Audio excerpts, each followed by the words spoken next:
আসসালামু আলাইকুম। আজকের জীব বিজ্ঞান ক্লাসে সবাইকে স্বাগত জানাচ্ছি। আমি মেহের শামসাদ জামিল সুমন, জীব বিজ্ঞান শিক্ষক, police lines school and college Rangpur. আমার আজকের আলোচনার বিষয়বস্তু বা পাঠের বিষয়বস্তু হলো রিউমাটয়েড আর্থ্রাইটিস। এটি এসএসসি জীব বিজ্ঞান বইয়ের নবম অধ্যায়ের দৃঢ়তা প্রদান ও চলন এই অধ্যায়ে সর্বশেষ আলোচনার বিষয়বস্তু। তো এখানে যে রোগটির কথা বলা হলো, এই রোগটি সৃজনশীল ক, খ, গ, ঘ যে কোনোভাবেই প্রশ্ন হতে পারে। তাই এবং রোগটি যেহেতু গুরুত্বপূর্ণ, তাই তোমাদের প্রস্তুতি সহায়ক হিসাবে আজকের এই ভিডিও। তোমাদের সবার প্রতি শুভকামনা জানিয়ে শুরু করছি। এটি মূলত এক ধরনের রোগ এবং এই রোগে বর্ণনাগুলোকে তোমাদের জন্য সহজভাবে বোঝানোর প্রয়োজনে এটি আমি কতগুলো ছোট ছোট পয়েন্টে ভাগ করে নিয়েছি এবং সেই পয়েন্টগুলো আমি পর্যায়ক্রমে ব্যাখ্যা করার চেষ্টা করছি এবং তোমাদের সৃজনশীল প্রশ্ন কিভাবে হতে পারে, কিভাবে উত্তর দিবে সেটিও ব্যাখ্যা দেওয়ার চেষ্টা করব। প্রথমে আসা যাক যে রিউমাটয়েড আর্থ্রাইটিস এটি সাধারণভাবে যে নামে পরিচিত বা এটি কি নামে পরিচিত, এটি মূলত গেটে বাত বা অস্থি সন্ধির ফুলে ওঠা বাত নামে পরিচিত। এখন আসা যাক এর শাব্দিক অর্থ। রিউমাটয়েড আর্থ্রাইটিস এই শব্দটিকে বিশ্লেষণ করলে মূলত এখানে দুটি শব্দ পাওয়া যায়, একটা হচ্ছে রিউমাটয়েড আর একটি হচ্ছে আর্থ্রাইটিস। তো রিউমাটয়েড অর্থ হচ্ছে সোয়েলিং বা ফুলে ওঠা এবং আর্থ্রাইটিস এটি গ্রিক শব্দ যার যেটি আর্থ্রন থেকে এসেছে এবং যার অর্থ হচ্ছে জয়েন্ট, ইংরেজি জয়েন্ট এবং বাংলায় সন্ধি বা গিট। আমাদের যে অস্থি সন্ধিগুলো দেহের বিভিন্ন স্থানে, এগুলোকেই মূলত বলা হয় অস্থি সন্ধি। অর্থাৎ এই গিট, আমাদের গিট বা অস্থি সন্ধিগুলোর ফুলে ওঠা এক ধরনের রোগ হচ্ছে রিউমাটয়েড আর্থ্রাইটিস। তো এখানে যখন সৃজনশীল ক প্রশ্ন হবে যে রিউমাটয়েড আর্থ্রাইটিস কি, তখন এটি স্বল্প পরিসরে লিখতে হবে এটি অস্থিসন্ধির এক ধরনের সমস্যা বা অস্থিসন্ধির এক ধরনের রোগ। এরপর যদি সৃজনশীল খ প্রশ্ন হয় যে রিউমাটয়েড আর্থ্রাইটিস বলিতে কি বুঝো, তখন একটু বড় পরিসরে লিখতে হবে। তখন একটা সংজ্ঞা যদি দেওয়া যায় যে যে রোগে অস্থিসন্ধিগুলোতে প্রদাহের সৃষ্টি হয় বা ক্ষতর সৃষ্টি হয় এবং যার ফলে অস্থিসন্ধিগুলোতে ব্যথা হয়, অস্থিসন্ধিগুলো ফুলে ওঠে এবং আমাদের নরম চলনে অক্ষমতার সৃষ্টি হয়, অস্থিসন্ধিগুলোর সক্রিয়তা কমে যায়, এই রোগকেই বলা হয় মূলত হচ্ছে রিউমাটয়েড আর্থ্রাইটিস। এর পরের যে পয়েন্ট তা হলো যে বয়সী মানুষেরা বেশি আক্রান্ত হয়। তো সাধারণত বয়স্ক পুরুষ এবং মহিলা, এজেড মেল এবং ফিমেলদের ক্ষেত্রে এ রোগ হবার সম্ভাবনা অনেক বেশি। আর কম বয়সী ছেলে মেয়েদেরও ক্ষেত্রে এ রোগ দেখা যায়, তবে যাদের রিউমেটিক ফিভার রয়েছে তাদের এ রোগ হবার সম্ভাবনা অনেক বেশি। এরপর আসা যাক রোগের কারণ বা কজেস অফ ডিজিজ। এই রোগের কারণ যেটা, এই কারণ মূলত এই কারণগুলোকে আমি দুটি ভাগে ভাগ করে নিয়েছি। একটা পোর্শন হলো মুখ্য কারণ এবং অপরটি হচ্ছে গৌণ কারণ। মূলত রোগের কারণ জানা অত্যন্ত জরুরি, কারণ কারণের সাথে রোগের নির্ণয় এবং রোগ প্রতিকার প্রতিরোধের সম্পর্ক রয়েছে। তো এখানে যে মুখ্য কারণ, আসলে এক্সাক্ট কোন কারণে রিউমাটয়েড আর্থ্রাইটিস হয় এটি আজও অজানা রয়েছে। তবে মুখ্য কারণ হিসেবে আমি দুটি কারণকে চিহ্নিত করেছি, একটি হচ্ছে অ্যাবনর্মাল ইমিউনিটি এবং অপরটি হচ্ছে বাতজ্বর। অ্যাবনর্মাল ইমিউনিটি অর্থাৎ রোগীর দেহে যে রোগ প্রতিরোধ ক্ষমতা বিরুদ্ধে যখন দেহে অস্বাভাবিক বা এক ধরনের কঠোর প্রতিক্রিয়া সৃষ্টি হয়, তখনই মূলত এই রোগটি হবার সম্ভাবনা বেড়ে যায়। এছাড়া যাদের বাতজ্বর রয়েছে তাদের ক্ষেত্রেও এই রোগের সম্ভাবনা বেশি। এরপর মুখ্য কারণের পাশাপাশি আসা যায় গৌণ কারণ। গৌণ কারণ আসলে একটা রোগ অনেকগুলো ফ্যাক্টর বা কারণ দ্বারা নিয়ন্ত্রিত হয় বা অনেকগুলো কারণ কাজ করে, সেই কারণগুলোকে সবগুলোকে বিবেচনায় রাখতে হয়। এবার গৌণ কারণ একটা হচ্ছে হরমোন জনিত সমস্যা বা ডিসঅর্ডার অফ হরমোন, হরমোনগত প্রবলেমের কারণেও কিন্তু এ রোগ হবার সম্ভাবনা রয়েছে। জীবাণু সংক্রমণ, বিশেষত ভাইরাল এবং ব্যাকটেরিয়াল ইনফেকশনের মাধ্যমে এ রোগ হবার সম্ভাবনা বেশি। এরপর আমাদের দেহের যদি মানে রোগ প্রতিরোধ ক্ষমতা বা ইমিউনিটি সিস্টেম যদি অ্যাবনর্মাল হয়ে পড়ে, তখনও কিন্তু এ রোগ হবার সম্ভাবনা রয়েছে। এরপর সেটি হচ্ছে বয়স বা এজ। দেখা যায় বেশি বয়সী মানুষদের ক্ষেত্রে এ রোগ হবার সম্ভাবনাটা বেশি, কারণ এখানে অস্থিসন্ধিগুলো দীর্ঘদিন দেখা যায় যে অস্থির ক্ষয়জনিত রোগের সৃষ্টি হতে পারে, এটি কারণ। এবং বিভিন্নভাবে রোগ প্রতিরোধ ক্ষমতা যখন আমাদের দুর্বল হয়ে পড়ে, তখনও কিন্তু বয়স বৃদ্ধির কারণে কিন্তু এই সমস্যাগুলো সৃষ্টি হয়। এরপর অতিরিক্ত স্থূলতা, এই অতিরিক্ত স্থূলতা এই রোগের একটি পরোক্ষ কারণ বা গৌণ কারণ। এরপর ধূমপান, নেশাজাত দ্রব্য পান বা মদ পান ইত্যাদি এ রোগের একটি কারণ হিসেবে বিবেচনা করা হয়। সর্বশেষ জেনেটিক্স বা হেরিডিটি বা বংশগতি, কারো বংশে যদি মাতা পিতা বা দাদা দাদি এ রোগ থাকে, তবে সেক্ষেত্রে রোগীর এ রোগ হবার সম্ভাবনা বেড়ে যায়। এর পরের পয়েন্ট, যে স্থানে রিউমাটয়েড আর্থ্রাইটিস দেখা যায়। আমাদের দেহে মূলত অস্থিসন্ধিগুলোই রিউমাটয়েড আর্থ্রাইটিসে আক্রান্ত হয়, অর্থাৎ আমাদের যে গিঁটগুলো। আর এখানে একটি কঙ্কালের চিত্র আঁকা হয়েছে। এই কঙ্কালের চিত্রে যে লাল যে চিহ্নিত অংশ বা লাল যে দাগগুলো দেয়া আছে, এই দাগগুলোই মূলত এই স্থানগুলোতে রিউমাটয়েড আর্থ্রাইটিস দেখা যায়। মূলত এটি অস্থিসন্ধির এক ধরনের সমস্যা। আর প্রথমত যদি দেহের উপরের অংশে, মূলত এটি প্রথমত হাতে, অর্থাৎ হাতের আঙ্গুলে প্রথমত দেখা যায় বা শুরু হয়, এবং তারপরে যখন রোগের প্রকোপ বেড়ে যায়, তখন সমগ্র দেহের অস্থিসন্ধিতেই রিউমাটয়েড আর্থ্রাইটিস ছড়িয়ে পড়ে বা দেখা যায়। তো এখানে এই চিত্রে দেখা যাচ্ছে যে প্রথমত শোল্ডার জয়েন্ট বা যেটাকে বলা হয় কাঁধ সন্ধি, আমাদের কাঁধ সন্ধিতে, তারপর এলবো জয়েন্ট বা আমাদের হাতের কনুই সন্ধি, এরপর কার্পাল জয়েন্ট বা আমাদের কবজি সন্ধিতে, এবং আমাদের যে হাতের অঙ্গুলি নোলক বা ফ্যালাঞ্জিয়াল যে জয়েন্ট, এখানেও এই রোগ দেখা যায়। এরপর মেরুদণ্ডের অস্থিসন্ধিতেও এই রোগ দেখা যায়। এরপর আমাদের দেহের নিচের অংশে যদি যাই, তাহলে হিপ জয়েন্ট বা উরু সন্ধিতে এই রোগ দেখা যায়। এরপর আমাদের নি জয়েন্ট বা হাঁটুতে এই দেখা যায়। এরপর অ্যাঙ্কেল জয়েন্ট বা পায়ের গোড়ালির যে সন্ধিগুলো রয়েছে, সেখানে এই রোগ দেখা যায়। এবং আমাদের পায়ের যে অঙ্গুলি নোলক বা ফ্যালাঞ্জিয়াল যে জয়েন্টগুলো, এগুলোতেও কিন্তু এ ধরনের অস্থিসন্ধির এ ধরনের রোগ দেখা যায়। এরপরে আসা যাক রোগের লক্ষণ বা সিমটম।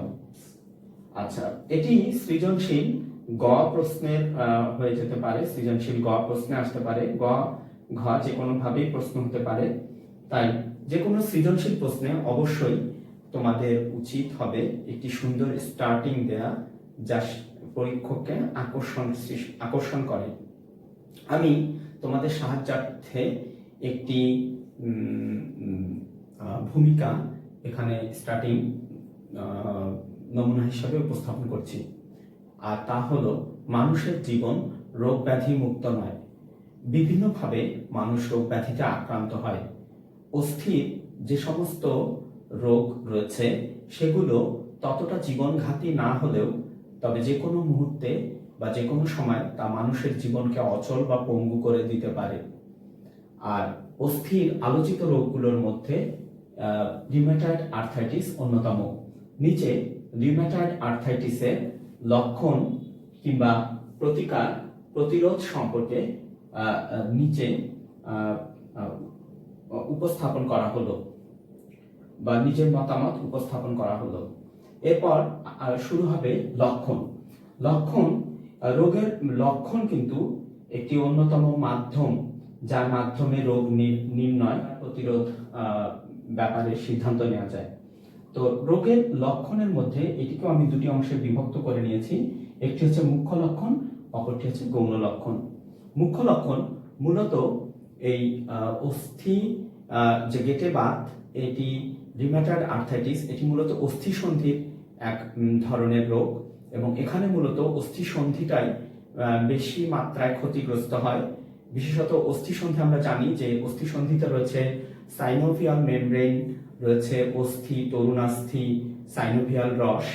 এখানে যা হয় তা হচ্ছে অস্থি সন্ধিতে তোমার বিশেষত সাইনোভিয়াল মেমব্রেনে প্রদাহ বা ক্ষতের সৃষ্টি হয়, ইনফেকশন হয়, অস্থিতে ক্ষতের সৃষ্টি হয়, তরুণাস্থিগুলো ক্ষয়প্রাপ্ত হয় আর এবং এক পর্যায়ে তোমার ব্যথার তীব্রতা বৃদ্ধি পায় এবং এক পর্যায়ে যে জয়েন্টগুলো, এই জয়েন্টগুলো ফিউজড হয়ে যায়। এরপর আসা যাক মুখ্য লক্ষণ। মুখ্য লক্ষণে যে 7টি পয়েন্ট রয়েছে সেই 7টি পয়েন্টের সবগুলোই কিন্তু অস্থি সন্ধির ক্ষেত্রে প্রযোজ্য। প্রথমত 1 নম্বর, এখানে ব্যথার সৃষ্টি হয়। যদি কোনো রোগী অস্থি সন্ধি স্থানগুলোতে ব্যথার কথা জানায় তবে ধরে নিতে হবে এখানে রিউমাটয়েড আর্থ্রাইটিস হবার চান্স রয়েছে। এরপর অস্থি সন্ধিগুলোর স্থানগুলো ফুলে ওঠে বা সোয়েলিং হয়। এরপর অস্থি সন্ধিগুলো শক্ত হয়, এখানে অস্থি সন্ধিগুলোতে কড়া পড়ে যায় যেটাকে বলা হয় স্টিফনেস। অস্থি সন্ধিতে লালচে ভাব দেখা যায়, লুক রেড, এমনকি অনেক সময় এটা ডিসকালার্ড হয়ে যেতে পারে। এরপর অস্থি সন্ধিগুলোতে অনুভূতিহীনতার সৃষ্টি হয় বা নাম্বনেস এবং অস্থি সন্ধির স্থানে কখনো কখনো গরম বা ফিল ওয়ার্ম টু টাচ, গরম অনুভূত হয় এবং অস্থি সন্ধিতে কোনো এক পর্যায়ে নডুল বা গুটির সৃষ্টি হয়। এরপর আসে যে গৌণ লক্ষণ। মূলত রোগীর এই রোগ হবার পরে যে পার্শিয়াল যে সমস্যাগুলো সৃষ্টি হয় সেগুলোই মূলত গৌণ লক্ষণ। যেমন রোগীর মধ্যে অবসাদ বা ফ্যাটিক বা ক্লান্তি বোধের সৃষ্টি হয়। এরপর রোগীর দেহে হালকা জ্বর বইতে থাকে, যেমন লো গ্রেড ফিভার থাকে এবং রোগীর দেখা যায় যেহেতু ব্যথা থাকে এবং রোগীর ঘুমের বিঘ্ন সৃষ্টি হয় বা ব্যাঘাত সৃষ্টি হয় বা ডিসরাপ্টেড স্লিপ দেখা যায়। এরপর রোগীর যেহেতু অস্থি ক্ষয়প্রাপ্ত হয় যার ফলে ওজন হ্রাস পায় বা ওয়েট লস দেখা যায় এবং রোগীর যে নরম চলনে এক ধরনের স্থবিরতা বা ডিক্রিসড মুভমেন্ট দেখা যায়। এরপর রোগীর মধ্যে এক ধরনের হতাশা কাজ করে বা ডিপ্রেশন দেখা যায়। এগুলোই মূলত গৌণ লক্ষণ। এরপরে আসা যাক রোগ নির্ণয়। যেহেতু এটি এমন এক ধরনের রোগ যেখানে অনেকগুলো রোগের এখানে সমন্বয় রয়েছে, তাই রোগ নির্ণয়ের ক্ষেত্রে এবং প্রাথমিক অবস্থায় যেহেতু এই রোগটি সহজেই ধরা পড়ে না, যখন বিশেষত যখন আঙ্গুলের অস্থিসন্ধিগুলোতে যখন ফুলা ওঠা শুরু হয় তখন মূলত এই রোগটি প্রকাশ পায়। এজন্যই রোগ নির্ণয় একটি গুরুত্বপূর্ণ ব্যাপার। দেখা যাবে যে রোগীর সাথে একজন বিশেষজ্ঞ ডাক্তারের পরামর্শ নিতে হবে রোগীকে। এক্ষেত্রে আমি বলবো যে অনেক সময় যেহেতু এটা বাত সংক্রান্ত একটি রোগ, ব্যথার ব্যাপার, সেখানে দেখা যায় কুসংস্কারাচ্ছন্ন চিকিৎসা ব্যবস্থায় মানুষ আকৃষ্ট হয়, এমনকি হাতুড়ে ডাক্তার বিভিন্নভাবে চিকিৎসা নিয়ে বরং অস্থিসন্ধিগুলোর আরো মারাত্মক ক্ষতি সাধিত হয়। এজন্যই বিশেষজ্ঞ ডাক্তারের পরামর্শ নিতে হবে। আর রোগীর সাথে ডাক্তার বিভিন্ন কথোপকথন, জিজ্ঞাসাবাদ, তারপর পরীক্ষা নিরীক্ষা, তাকে পর্যবেক্ষণ এবং এক্স-রের মাধ্যমেও এ রোগে নির্ণয় করা সম্ভব হয়। এর পরের যে পয়েন্ট তা হচ্ছে প্রতিকার বা রিমিডি। প্রতিকার বা রিমিডির ক্ষেত্রে অবশ্যই ডাক্তারের যেহেতু রোগ হয়ে গেলে কি করণীয়, রোগ হয়ে গেলে রোগীকে কিভাবে কমফোর্টেবল রাখা যায় যাতে রোগ উপশম হয়, রোগী যাতে ভালো ফিল করে, এজন্য প্রতিকারের ব্যবস্থা নিতে হবে। এক্ষেত্রে ডাক্তারের পরামর্শ অনুযায়ী চলতে হবে। কখনোই নিজস্ব চিন্তাধারা থেকে চিকিৎসা করা যাবে না বা নিজেই ওষুধপত্র খাওয়া যাবে না, ডাক্তারের পরামর্শ নিতে হবে। এরপরে যেহেতু ব্যথা সৃষ্টি হয়, এক্ষেত্রে 2 নম্বর পয়েন্ট, ব্যথানাশক ঔষধ। ডাক্তারের পরামর্শ ক্রমে রোগীকে ব্যথানাশক ঔষধ খাওয়াতে হবে বিশেষত, এবং সেটা পরিমাণ বা মাত্রা সেটা ডাক্তার নির্ধারণ করবেন। এরপরে আসা যাক রোগীর এই রোগ মানে উপশমের ক্ষেত্রে অ্যান্টিরিউমেটিক ড্রাগ যেগুলো, সেগুলো ডাক্তার পরামর্শক্রমে নেওয়া যেতে পারে। এরপরে এই অস্থিসন্ধিগুলোতে যখন তীব্র ব্যথা সৃষ্টি হয় তখন রোগীর মধ্যে অসহ্য যন্ত্রণা সৃষ্টি হয় এবং এই ব্যথা উপশমের জন্য কুসুম গরম হালকা সেঁক দেওয়া যেতে পারে। সেক্ষেত্রে হট ওয়াটার ব্যাগ বেশ যথেষ্ট কার্যকর। এরপর যখন যেন অস্থিসন্ধিগুলো সক্রিয় থাকে এজন্য বিশেষজ্ঞ ডাক্তার বা ফিজিওথেরাপিস্ট আছেন, তার পরামর্শক্রমে তার শেখানো ব্যায়াম বা ফিজিওথেরাপি গ্রহণ করতে হবে যাতে হাত ও পায়ের সঞ্চালন যেন সঠিক বজায় থাকে। এরপর এক্সারসাইজ ডাক্তারের পরামর্শ অনুযায়ী ডাক্তারের শেখানো ব্যায়াম চালিয়ে যেতে হবে। কখনোই মানে ডাক্তারের পরামর্শ অনুযায়ী স্বাভাবিক যে ব্যায়াম চালিয়ে যেতে হবে। তবে এক্ষেত্রে মনে রাখতে হবে যে স্বাভাবিক দৈনন্দিন যে কাজকর্ম সেগুলো করতে পারবে, কিন্তু ভারী কাজ করা থেকে বিরত থাকতে হবে। ভারী কাজের ক্ষেত্রে অস্থিসন্ধিতে ব্যথার তীব্রতা আরো বেড়ে যেতে পারে, তাই ভারী কাজ করা থেকে বিরত থাকতে হবে। এর পরের যে পয়েন্ট তা হচ্ছে প্রতিরোধ বা প্রিভেনশন। প্রতিরোধ, কথায় আছে রোগ প্রতিকারের চেয়ে প্রতিরোধ অনেক উত্তম, অর্থাৎ প্রিভেনশন ইজ বেটার দেন কিউর। রোগ প্রতিরোধের ক্ষেত্রে রোগীকে অবশ্যই, যেহেতু এটি এমন এক ধরনের রোগ যা নানা অসুবিধার সৃষ্টি করে, তাই রোগ হবার পূর্বেই কিছু সাবধানতামূলক পদক্ষেপ বা স্টেপ আমাদের নেওয়া উচিত। 1 নম্বর হচ্ছে হেলদি ফুড, অর্থাৎ যেগুলো ফাস্ট ফুড, যেগুলো আনহেলদি ফুড সেগুলো গ্রহণ না করে বিশেষত সুষম খাবার, আঁশযুক্ত খাবার গ্রহণ করে যেতে হবে, যাতে আমাদের দেহের ইমিউনিটি সিস্টেম যেন স্বাভাবিক থাকে, নর্মাল থাকে। এরপর 2 নম্বর, আমাদের দৈনন্দিন কিছু কাজকর্ম তো বটেই, এমনকি এক্সারসাইজ চালিয়ে যেতে হবে যাতে ফিজিক্যাল ফিটনেস বজায় থাকে। এরপর হচ্ছে 3 নম্বর হলো ভিটামিন ডি। ভিটামিন ডি সমৃদ্ধ খাবার বা ভিটামিন ডি গ্রহণ করা যেতে পারে। কারণ হচ্ছে যে ভিটামিন ডি মূলত অস্থি এবং অস্থিসন্ধির জন্য উপকারী, এই জন্য ভিটামিন ডি গ্রহণ করা যেতে পারে। এরপর 4 নম্বর যে পয়েন্ট সেটা হচ্ছে অতিরিক্ত স্থূলতার ব্যাপারে সাবধান হতে হবে। ওয়েটকে কন্ট্রোল বা ওজন নিয়ন্ত্রণে রাখার চেষ্টা করতে হবে। আর এরপরে 5 নম্বর হচ্ছে অ্যাভয়েড স্মোকিং, অর্থাৎ ধূমপান থেকে বিরত থাকতে হবে। আর 6 নম্বর হচ্ছে সব ধরনের নেশাজাত দ্রব্য, অ্যাভয়েড অ্যালকোহল, অর্থাৎ অ্যালকোহল পান থেকে বিরত থাকতে হবে। তো গ এবং ঘ প্রশ্নে যখন তোমরা উত্তর লিখবে তখন অবশ্যই একটি উপসংহার প্রয়োজন। তো আমি তোমাদের সাহায্যার্থে একটি নমুনা উপসংহার উপস্থাপন করছি। উপরোক্ত আলোচনা থেকে একথা নিঃসন্দেহে প্রমাণিত হয় যে রোগ ব্যাধি মানুষকে নানাভাবে কষ্ট দিলেও হতাশাগ্রস্ত না হয়ে যদি ডাক্তারের পরামর্শ অনুযায়ী স্বাভাবিক নিয়মকানুন অনুযায়ী চললে স্বাভাবিক সুস্থ জীবন যাপন করা সম্ভব। তো একটা পরিশেষে আলোচনার শেষাংশে আমি একটি সৃজনশীল প্রশ্নের উদ্দীপক দিয়ে সৃজনশীল প্রশ্ন কিভাবে হতে পারে তা একটু বলার চেষ্টা করছি। মনে করি উদ্দীপকটি এরকম যে রফিকের দাদু বয়স হলো 70 বছর, তিনি তার হাতের আঙ্গুলগুলোর অস্থিসন্ধির স্থানে ফুলে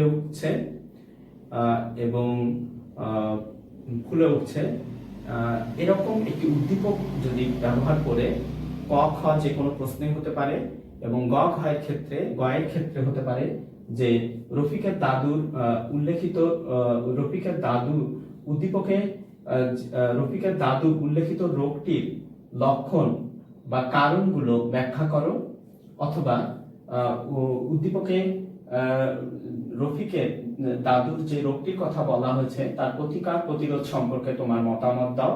এভাবে প্রশ্ন হতে পারে। তো পরিশেষে তোমাদেরকে বলবো যে তোমরা বাসায় ভালোভাবে প্রস্তুতি নাও। তোমাদের সবার সাফল্যময়, মঙ্গলময়, সুন্দর জীবন কামনা করে আজকের মতো এখানেই বিদায় নিচ্ছি।